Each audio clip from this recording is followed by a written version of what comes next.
Să înceapă ziua. Haideți să ne spălăm pe dinți. Nu pot să...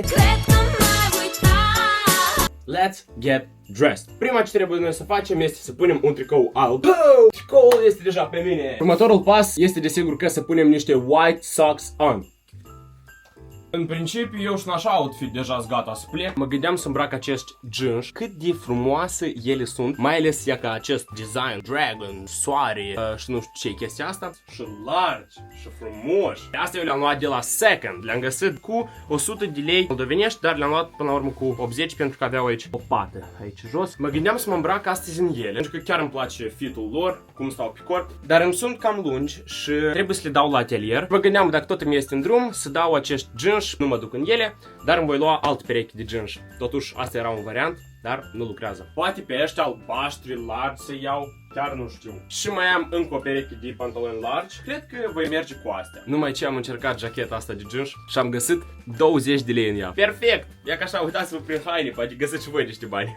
Sviterul totuși l-am ales pe acesta. În privința la jeans, m-am gândit la ăștia. Pentru că totuși culoarea albastră este o culoare universală. Dar și m-am gândit la o combinație nice de făcut cu Timberland-urile mele care tot de la Second le-am luat cu 400 de lei moldovenești și o jachetă la fel de la Second. Costă ce hainele, cred că. Aceasta este o jachetă din piele întoarsă și uitați-vă ce culoare nice. În aceeași nuanțe de cafeniu ca și Timberland-urile mele și asta va fi combinația perfectă. Așa că haideți să o aruncăm pe mine și să vedem ce outfit se va primi. Ce nice mă simt eu în această jachetă. Nu uităm de accesorii, în cazul meu, de inele. Încă un accesoriu despre care am uitat să spun este, desigur că ceasul. Uitați-vă ce ceas nice eu mi-am găsit la second hand. Asta este Seiko. Eu nu știu dacă e original sau nu, dar el este water resistant, el nu ruginește de la apă.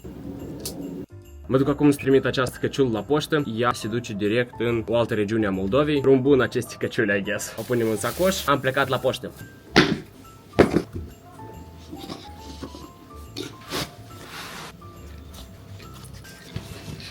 Poți pui față. Tu dacă întorci capul? Adică... Da. De la Osmo am stabilizator. Deci, cum am spus, haideți să facem un outfit check. 360. Eu, efectiv, mă simt perfect în acest outfit. Perfect. Vântul bate. Afară, știți, așa răcoare, plăcut răcoare. Când dacă simți că ți trebuie o gură de aer.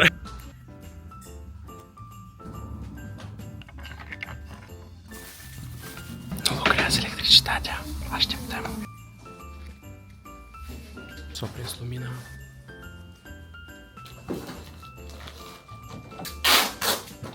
Coletul este trimis.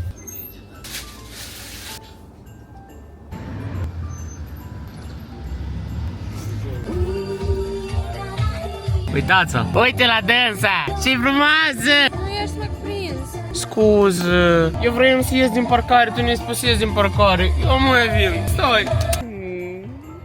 Eu am făcut și baie cu genitul. Tu când mi-ai slat că te-ai pornit, eu am intrat în baie. Ei, da! Da, și am umbit așa repede. Și-ai făcut o baie plăcută? Ți-mi zghine? Da.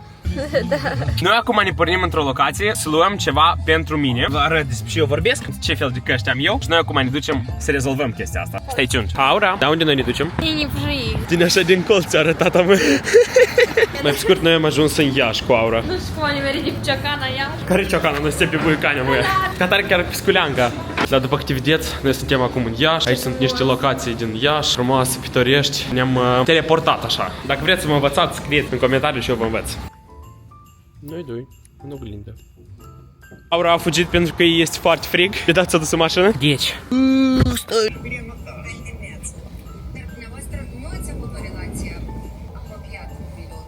Deci eu am cumpărat pentru ce am venit pe altă parte a orașului. AirPods Pro, generația a doua. Și această husă cadou la ele. Foarte interesantă husă. Le-am luat cu 2500 de lei moldovenești de la Lombard. Și îmi pare un deal foarte nice. Putea și mai ieftin. Asta este un preț care eram gata să-l achit. Pentru că căștile mele AirPods Pro cineva le-a furat de la universitate. Sunt mici că ultima dată le-am văzut la universitate și nu știu cu părul meu. Și acum poate oficial de spus la revedere la căștile de fir. Măi, nu arunc așa. Ne duci să spuncăm? Da. Noi cu Aura am venit până la o kebabărie. Foarte gustos. Mie îmi place. Hai să ciocnim. Da. Vezi, parcă e fix așa. Nu că așa. Aura și-o găsit colarul ca să impersoneze. Și noi am ajuns acasă în sfârșit. De noi, săruturi noi. Seara noastră se apropie de un sfârșit și eu deja am adus pe fata asta frumoasă, care, apropo, ghiciți pe cine ea va interpreta. Interpretă din România. Asta este un exercițiu la colegiu, da. Îți dau examenul extra. Așteptăm cu nerăbdare. Bine, dar, papa, Aura, hai, ne mai vedem? Te iubesc? Oh, ce unghii frumoase. Schidem așa. Glumesc. Ea nu pleacă nicăieri dacă nu o petrec eu, așa că...